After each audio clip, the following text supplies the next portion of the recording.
welcome to NAPOD, where we provide NA speaker meetings and workshops in a podcast.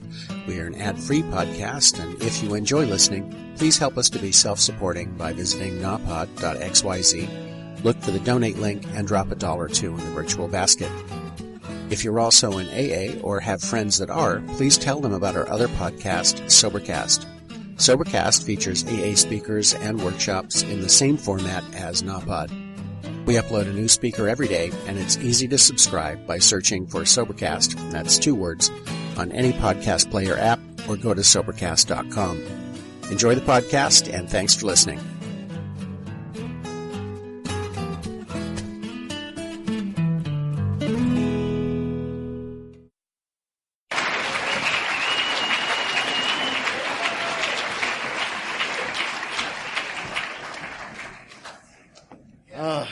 Oh my God. I feel like I'm going to pass out. Seriously. I'm an addict. My name's Jose. Oh my God. I am very grateful member of Narcotics Anonymous. I have, besides a bunch of, stuff rolling in my head, I have ADD, so my mind travels, and when I share that at a meeting, people laugh. They think I'm kidding. I am not kidding. I really do. So I wrote just something to keep me focused. First, I want to thank this committee for doing a fantastic job this weekend, man. Fantastic. Thank you so much. The Serenity Patrol, everybody, man, fantastic job. When I got asked to speak, I don't, in the Latin community, there's a lot of Jose's, So, I asked him, did you have the right one, Yeah, you have the right one. And I'm not going to lie to you, if I've been thinking about what to share, what am I going to talk about, what am I not going to talk about, and it just all went away. I want to thank the speakers that spoke on Friday, Patty and Sherman, also for doing a fantastic job, man. Thank you. Thank you so much. I'm not gonna talk about steps. I'm not gonna talk about traditions. I'm just gonna pray, and I'm gonna share where I'm at. I'm gonna share my story. I'm gonna share how I got here, and I'm here, and I believe in Narcotics Anonymous so much. It's the only way for me. I'm not saying for you, but it's the only way for me. If you haven't noticed, I'm Puerto Rican. I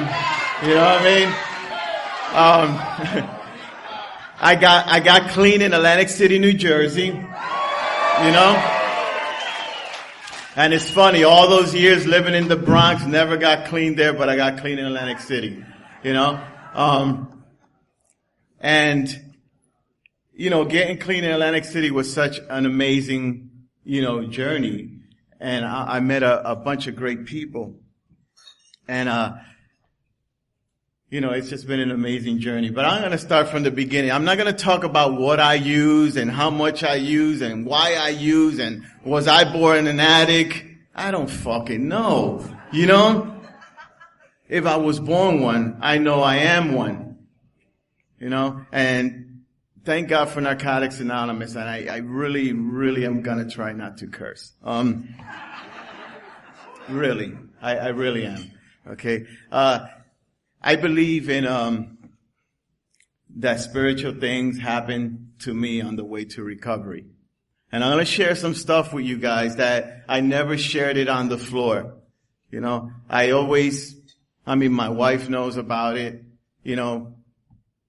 Some of the people that I sponsor, close people know about this stuff. I believe in, spiritual stuff, and my first experience with what we call in Spanish espiritista, a spiritualist in Spanish, espiritista, someone like a santeria, that kind of stuff. It was an experience. My mother took me when I was almost 10 years old. Between the ages of 8 and 10, she took me to this spiritualist guy because I was heading down the wrong path, and she wanted to find out why I was such a bad kid and in a lot of trouble at such a young age.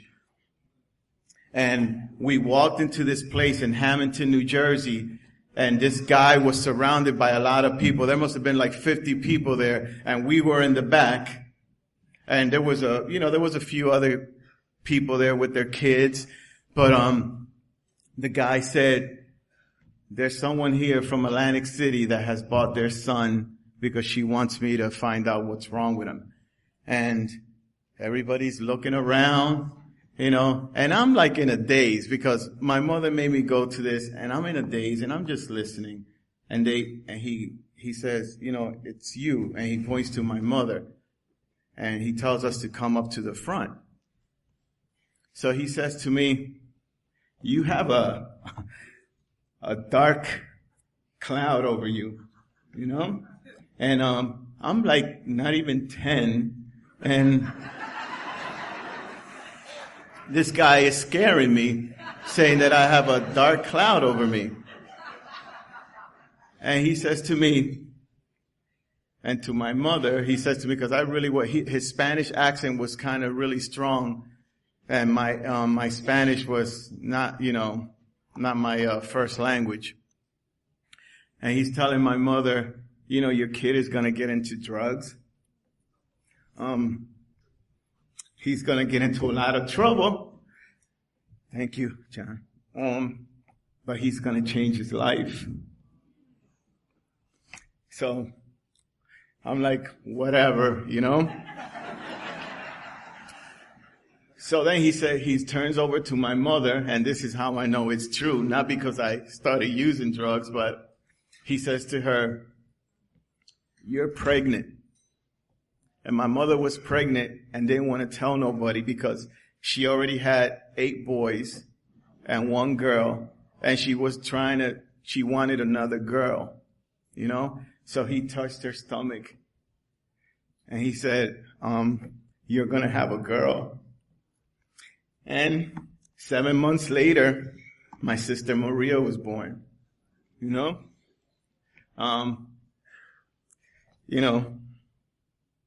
I don't know, this is the kind of things that went happening in my life, as time went on, we live in Atlantic City in a nice apartment, and our apartment burned down, and we wind up living in a hotel. And in this hotel, they say some things happen for a reason. Even when things happen bad, it turns out good. The owners of the hotel fell like in love with my mother. And because when the city wasn't paying for us to stay no more, he let us stay there. She worked. They gave us like 3 rooms, and they just treated us so good, And back then I used to love to roller skate, and I was always on roller skates, like to smoke weed and roller skate for some reason,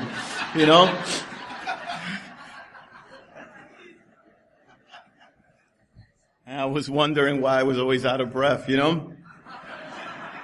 So I met this lady that had an apartment downstairs, and she sat there, and people used to go in and out of her house, so I thought she was a drug dealer, of course. But she wasn't. It turned out that she was another espiritista. She was a Greek lady, and she had this chain with a big eye on it, So it scared the shit out of me because, she always called me to talk to her. And I would never talk to her. I would just keep rolling on by.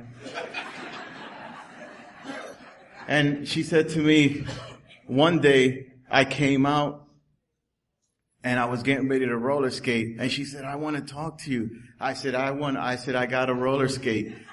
But it started pouring rain. So I couldn't, we were under, the thing. It started raining, so I had to sit there. And she said to me, I have to tell you something. She said, the spirits want me to tell you something. And I was like, damn it, here we go again,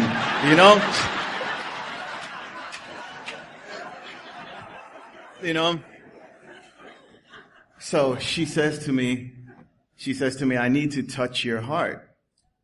I said, okay. But I'm, with my eyes closed because of that big fucking eye she had, on her chain.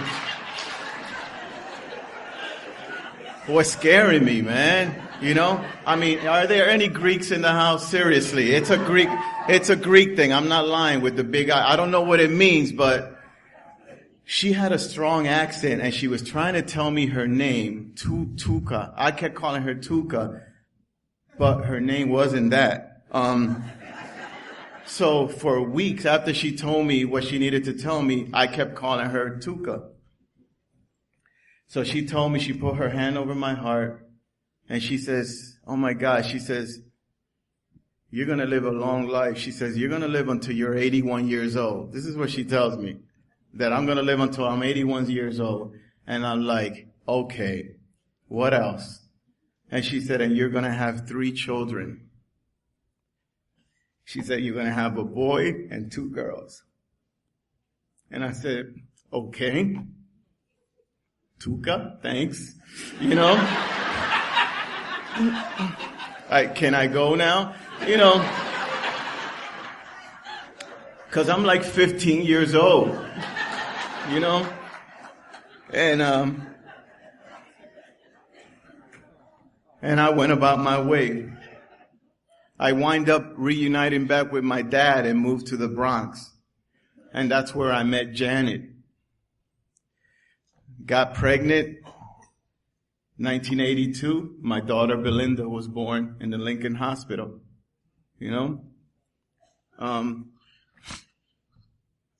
After that, I kept using. And you know how we make promises to our spouse that we're going to stop using, and we're going to change our life. And it didn't happen. So one day Janet told me, I don't love you no more. That's the worst thing besides when a woman tells you, I just want to be your friend.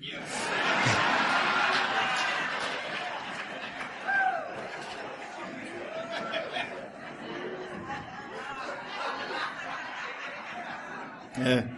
She said, I don't love you no more, and that she had met someone else. So I'm devastated because here I am 20 years old, and I'm devastated that this woman doesn't love me no more. So I went to the Port Authority and I took a midnight bus back to Atlantic City, and my plans were to kill myself. I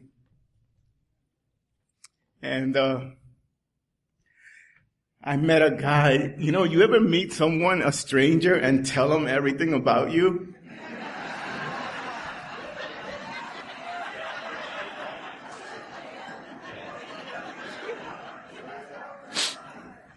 I met a guy, and he saved my life. The bus was crowded. 1 seat left. And I was like, damn it, man, I don't want to get on this bus. And I told the bus driver, when's the next bus? He said 7 a.m, and it was midnight. So I sat next to this old man. His name was John Pedro Santiago. I'll never forget him, but he liked to be called Pedro. So I sat next to him, and he could see that I was in pain, and I was, in pain. And I had this button that I used to wear that said F everybody, So I had this button on, and he's got this smile on his face. And he says, hi. He says, in Spanish, very strong accent. Hi, my name is Pedro. And I turned on my overhead light and I went, bro, can you read?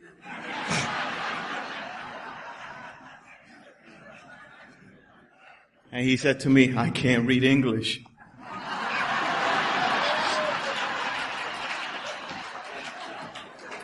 So I wasn't gonna, take advantage of an older man and curse him out, So he asked me, what's wrong? And I said, nothing. And he asked me again, okay, what's wrong? So then he started automatically talking about himself. That he had a wife and one daughter, and he lived in Atlantic City on Sovereign Avenue, and he told me his address, and I'm like, why is this guy telling me all this? So finally, I opened up, and I told him that what happened, and I'm gonna go kill myself, but I wanted to say goodbye to my mother, and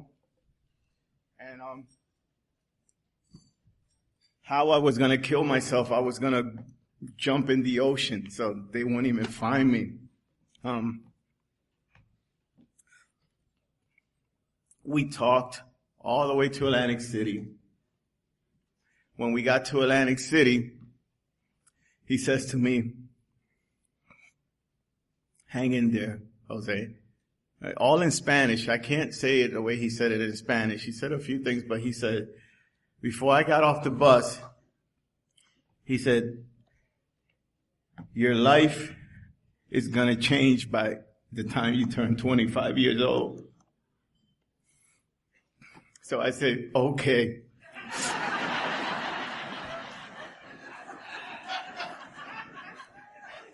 But he said, just keep your daughter in your head.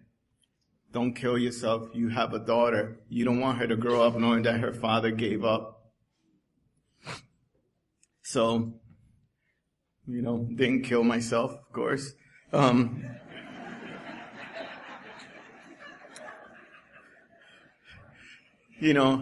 I have to say that I got clean July 24th, 1988, 2 months after my birthday, and I was 25 years old.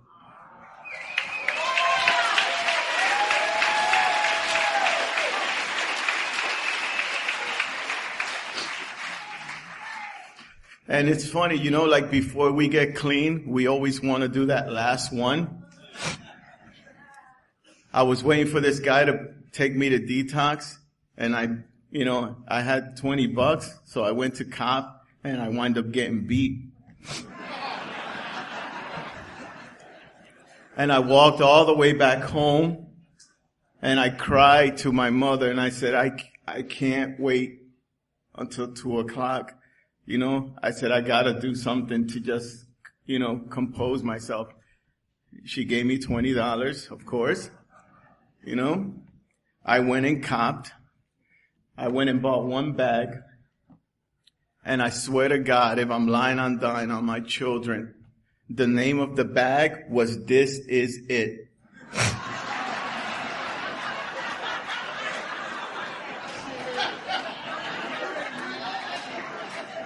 And I'm walking home, just looking at this bag. It wasn't like this is it, this is the shit. It was like, Jose, this is it. You're done after this.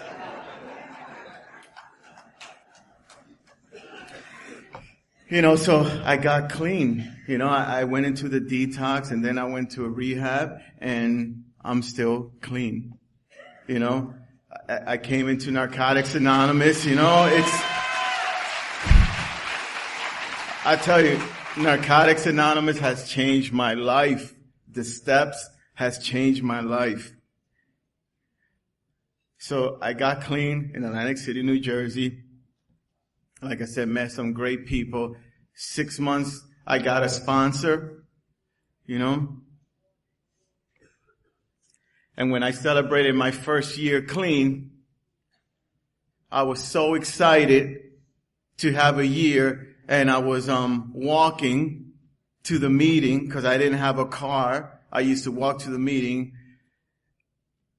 and all of a sudden, I thought about John Pedro Santiago, because he told me to look him up to let him know that I was doing well. So I was trying to remember his address. I know it was Sovereign Avenue, and, I couldn't remember. So I said, okay, how many Puerto Ricans can live on Sovereign Avenue? It was all a Puerto Rican street. I mean, it was all Boricuas. It was all in the mailboxes. Santiago, Rivera, Gonzalez. I was like, what the fuck? I was like, oh my God, So I kept going to house and knocking, ringing in the apartments and saying, I'm looking for John Pedro Santiago, but he likes to be called Pedro. No, nobody here by that name. Nobody here by that name. So finally, I go up. I remember his address. It was 356.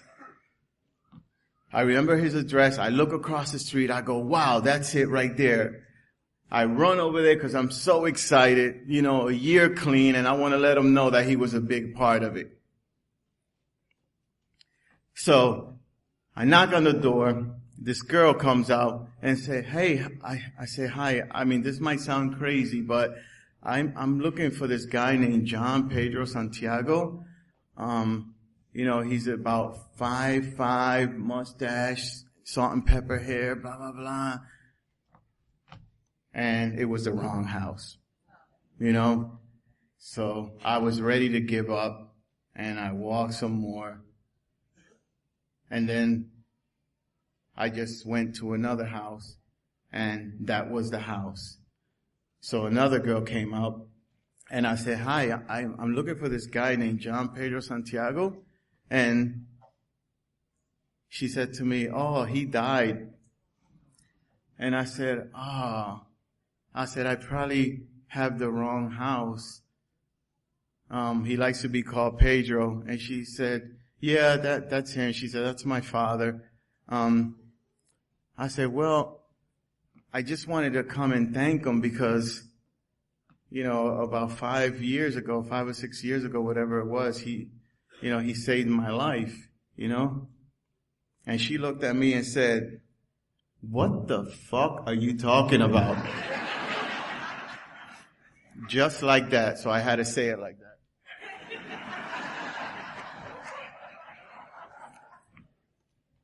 So I said, yeah, he saved my life. And she said to me, my father died 25 years ago. I said, well, we must have the wrong person. I said, I was coming on a bus from New York City, midnight bus, and that's where I met him. And when I mentioned the bus, New York City, she starts crying. Her tears roll down her eyes. And she said, my father died on a bus coming back from New York City. He had a heart attack 25 years ago. So I said, okay.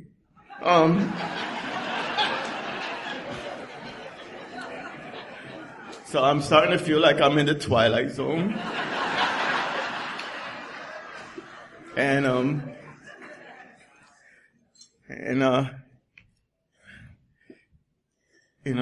I said to her, well, I described him. I say he had a little silver flask, and on it was, to my beloved husband from his wife, Tuti. And when the mother came out and I said, are you Tuti? She almost passed out because nobody calls her Tuti but Pedro. So I told her my experience that I had on the bus with him, and I described what he was wearing and everything. And that was the clothes he died in.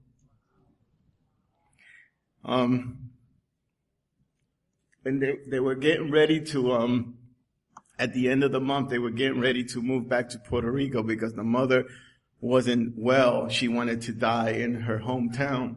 We stayed connected, until she passed away, but I lost contact with the daughter, because every year for my anniversary, I will call them and let them know I was doing good and I'm still clean and, I don't know why stuff like that happened to me, it just did.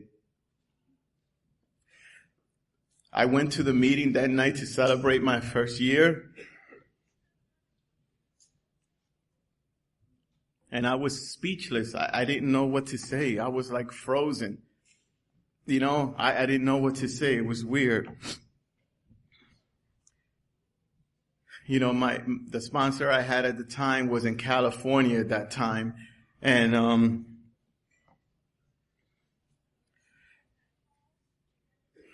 I don't know. I really don't know what to say about that, my first sponsor sponsored me for 12 years until he relapsed, He relapsed with 13 years clean, and it was devastating for me, to lose a person like that you're close to. So anyway, it took him 6 years to get back to Narcotics Anonymous, and he has almost 3 years clean, and he's here tonight.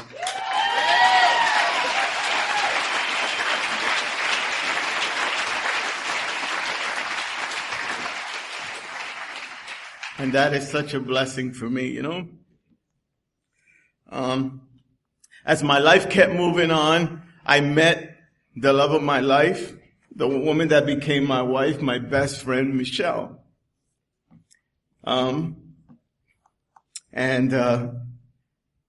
already had a daughter. She had a 15-year-old. My daughter was almost 20. And we talked about not having no kids and going on trips and all that stuff.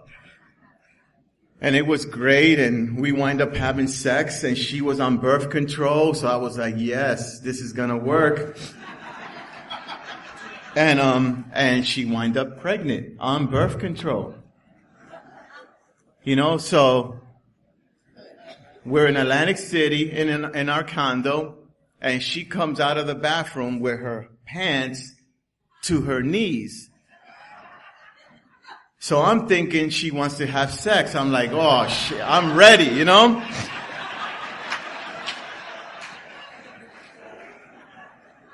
But then she has this, test thing. And she says, I'm pregnant. And boy, that shit went whoop. It went right down, man.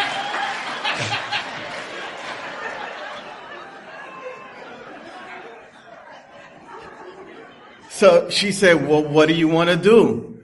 I said, we're going to keep it. If you got pregnant while you're on birth control, then it's meant for us to have this child. So we had this child. My son Julian was born September 2002. My second child. My son is real special. He's autistic. He has changed my life, made me look at things a different way.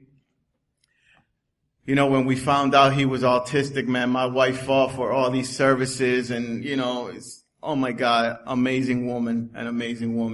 And, if anybody's familiar with autistic children, they mimic what you say. Like if you say, I love you, they say, I love you. If you say hi, they say hi. It's just like that. So my son stopped talking. He couldn't talk.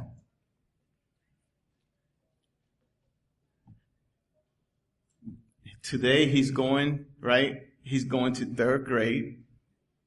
He talks. He has conversations. He reads books.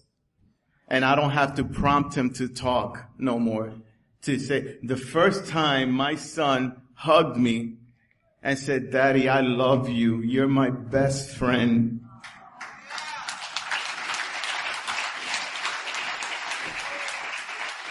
That is priceless. Priceless. You can't buy that. You know? As time went on, you know, my daughter's 20, her son's like 16. We're like, oh my God, Julian needs a sibling. You know? This was one that we actually planned. But we said, first we're going to pray. I said, God, please give us a sign if we're supposed to have another child. So I prayed. About a week later, this Puerto Rican guy comes over to my house, Antonio, from my area, with his daughter Daisy. And if anybody knows autistic children or been around autistic children, they don't like to be around other children. They like adults, but they like to be in their own world. So when Antonio walked in with his daughter, my son ran right up to her, hugged her, started kissing her, and me and my wife and I looked at her and go, oh my God, we're supposed to have another child. He needs a sibling. So, you know, we had sex, got pregnant.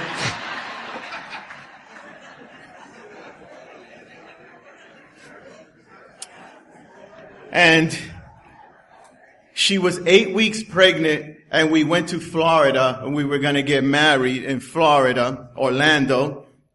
You know what I mean? We got married in Orlando, so we went to Florida. She's 8 weeks pregnant.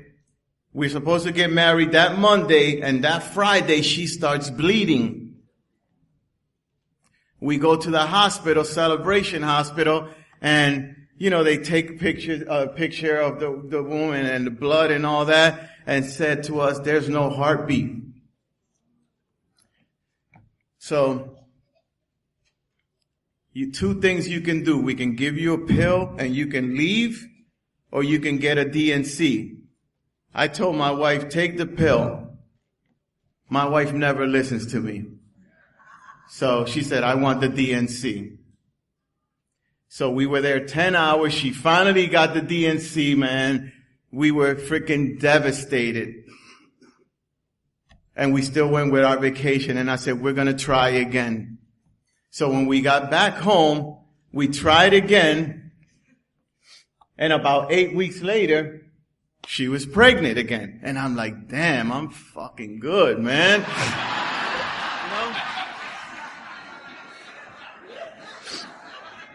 This is what goes through my head. So she goes to the doctor. She's like 20. She thinks, this is the story. It gets weird, but this is the miracle. She goes to the doctor. She believes she's like 8 weeks pregnant. The doctor does the sonogram, shows the picture, and she said, oh, he said, Mrs. Planton, he said, you're 20 weeks pregnant. And she said, you got the wrong baby up there. She says, I'm not 20 weeks pregnant. I'm like 8 weeks pregnant. He said, no, you're like 20 weeks pregnant. He said, no, that can't be because I just had a DNC on this date. So the doctor, they go all the way back to, you know, to do the thing. My wife was still pregnant from the DNC they did. And we're like, oh my God. So the hospital in Florida kept calling us for the $50 copay.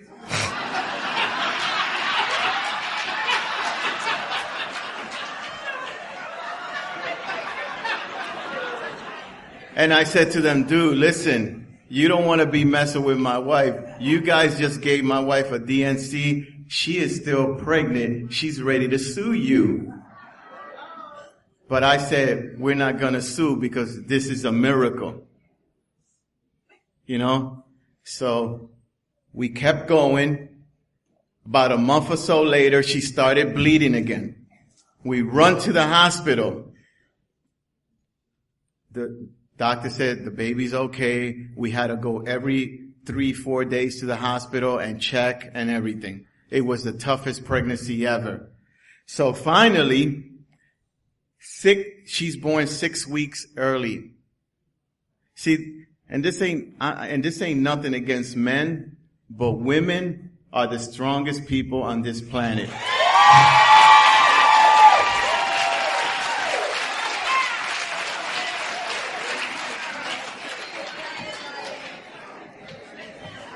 And I have a lot of respect for you. Because I do. They are. Any person it's just unbelievable. So, my daughter was born 6 weeks early. My daughter Maya. We named her Maya Destina. Because she's part of our destiny. She was here for a reason. It's beyond my wildest dreams, man, how this happened.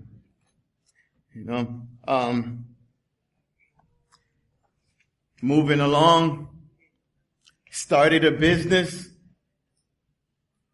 got a mortgage, a second mortgage, loan, whatever. Started a business, lost the business.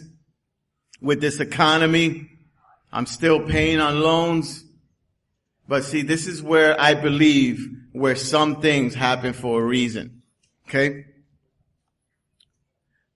We lost the business in July. In October, my wife got diagnosed with small cell cancer.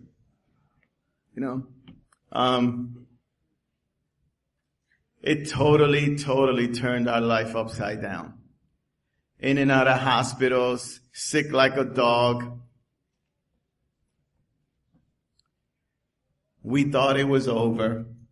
And a few weeks ago, we found out that she's got more tumors on her spine. And we're devastated.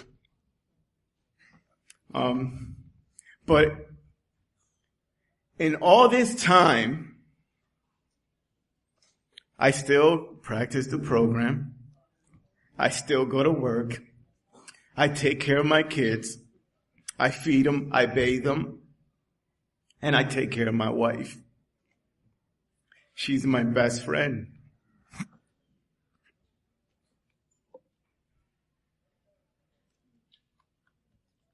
And how could you not take care of your best friend? If you're married, if you're in a relationship with someone, I hope they're your best friend. And I hope you thank God for them, My wife right now is in Hawaii because her son is deploying to Iraq. So she's devastated about that.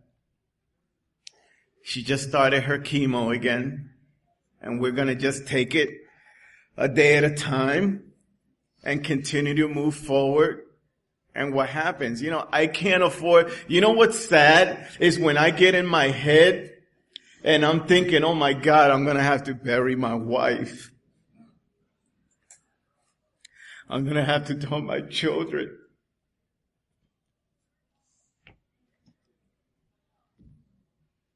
And I try not to go there. At my job, some of the people think I'm still getting high.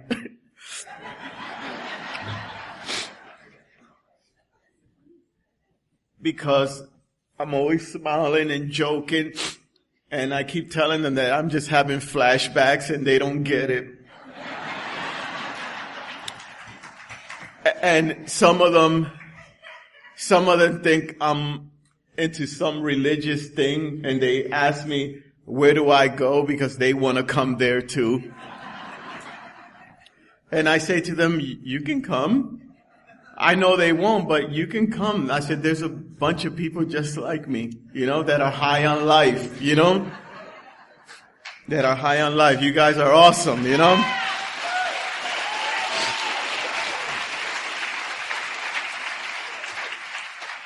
I have a sister, and she's here tonight. She just celebrated 15 years clean.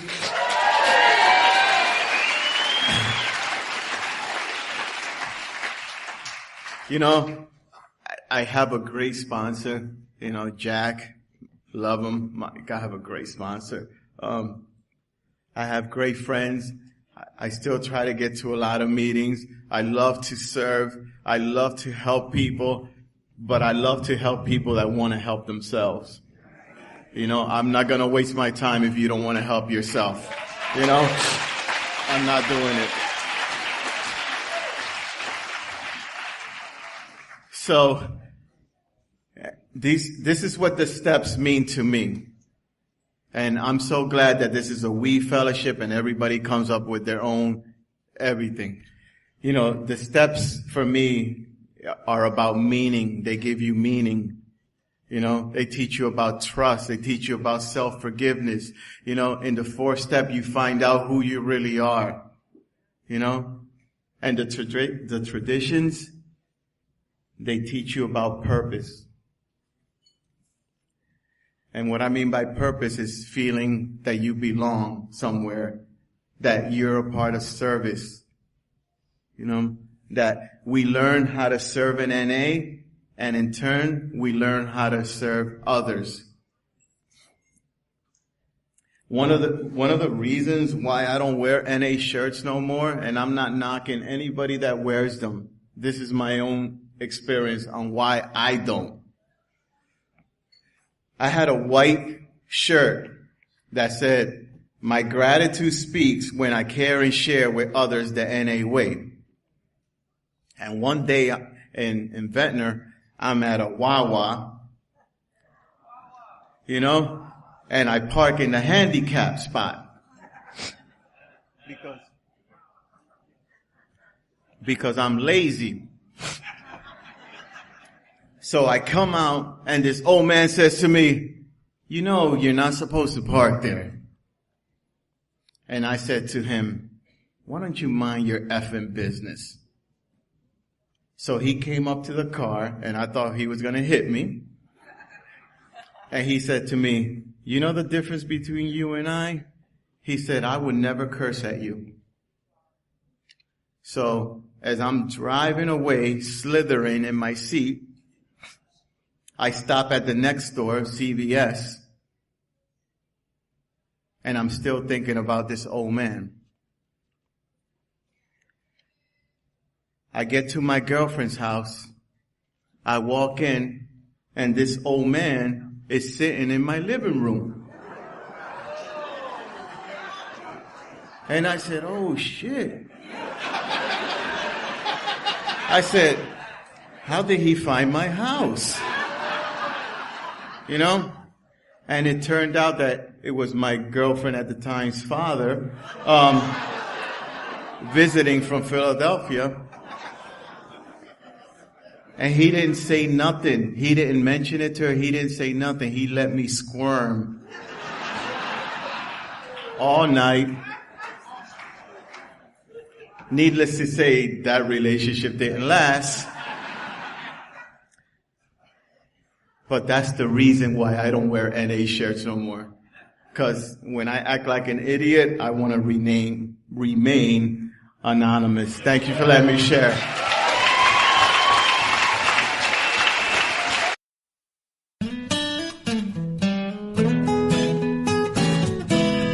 Thank you for listening. I hope you enjoyed the podcast.